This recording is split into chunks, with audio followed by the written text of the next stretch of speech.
കുട്ടിക്കാലത്ത് ഞങ്ങൾ ഓടിക്കളിച്ചിരുന്ന സ്കൂളിൽ പോയിരുന്ന വഴിയാണിത്.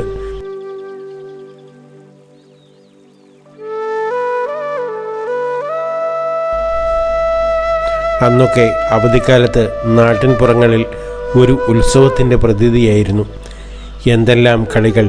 സന്ധ്യയായാലും വീട്ടിൽ പോകാതെ പാടത്തും വരമ്പത്തും നാട്ടുവഴിയിലും തിമിർത്ത് നടന്ന കാലം.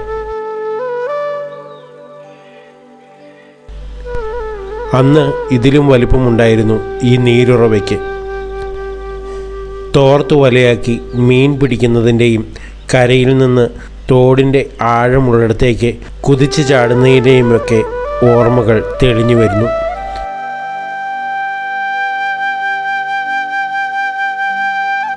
ഇന്ന് ഇവിടെ നെൽപ്പാടമില്ല.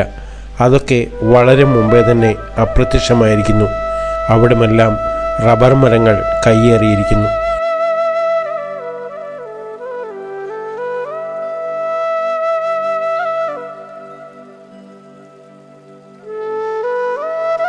കുത്തിയൊഴുകിപ്പോയിരുന്ന കൈത്തോട് മെലിഞ്ഞു ശോഷിച്ച് ഒരു ചെറിയ നീരൊഴുക്ക് മാത്രമായി.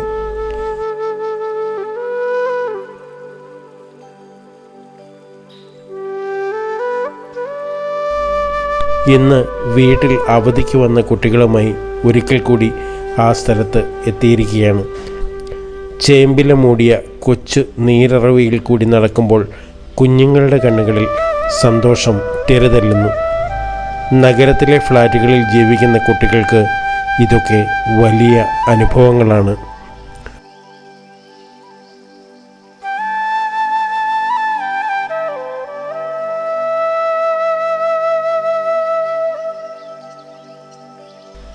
തോട്ടുവക്കത്തെ പുൽനാമ്പുകളും നീരുറവിയും കുട്ടികൾക്ക് സമ്മാനിച്ച സന്തോഷം ഒരു വലിയ യാത്രയിൽ നിന്ന് കിട്ടുന്നതിനേക്കാൾ കൂടുതലായിരുന്നു.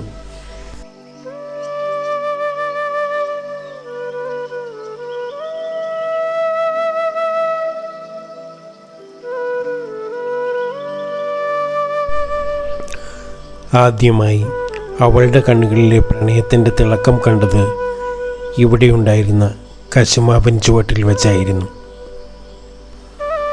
അറുത്തുമാറ്റിയ പ്രണയം പോലെ പുൽപ്പടർപ്പിൽ മൂടിക്കിടക്കുന്ന അതിൻ്റെ വേരുകൾ ഞാൻ കണ്ടുപിടിച്ചു.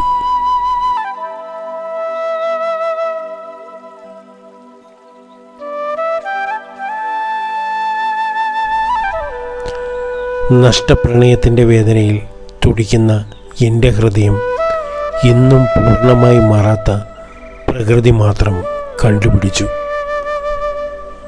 ഉഴുതുമറിച്ച പാടങ്ങളിൽ വളർന്നു നിന്ന റബ്ബർ മരങ്ങൾ ഓർമ്മകൾ സംസ്കരിച്ച സെമിത്തേരിയിലെ കുരിശടി പോലെ എനിക്ക് തോന്നി. എല്ലാം നഷ്ടപ്പെടുകയാണ്. ഇന്നത്തെ കുട്ടികൾ എല്ലാം മറന്ന് ആരും തിരിഞ്ഞു നോക്കാത്ത ഈ നീരൊഴുക്കിൽ കളിച്ച് രസിക്കുന്നത് കാണുമ്പോൾ വല്ലാത്ത ഒരു സന്തോഷം. പ്രണയവും അന്നത്തെ കൂട്ടുകാരെയും ഒന്നും ഇവർക്ക് മനസ്സിലാക്കാൻ കഴിയില്ല. എങ്കിലും ഞാൻ നിങ്ങളെപ്പോലെ തന്നെ ഇവിടെ ഓടിക്കളിച്ചിരുന്നു എന്ന് മാത്രം അവരോട് പറഞ്ഞു.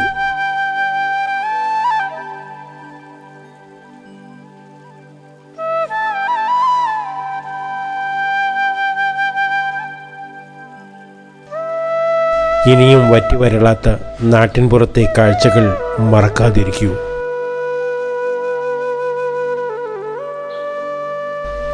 ആരും തിരിച്ചു വരാത്ത കൊച്ചരുവികളും ഒറ്റയടി പാതകളും കുട്ടികൾക്ക് കാട്ടിക്കൊടുക്കുക. അവരും അറിയട്ടെ നമ്മുടെ ചുറ്റുപാടുമുള്ള പ്രകൃതി സമ്മാനിച്ച കുഞ്ഞു കുഞ്ഞു അത്ഭുതങ്ങൾ.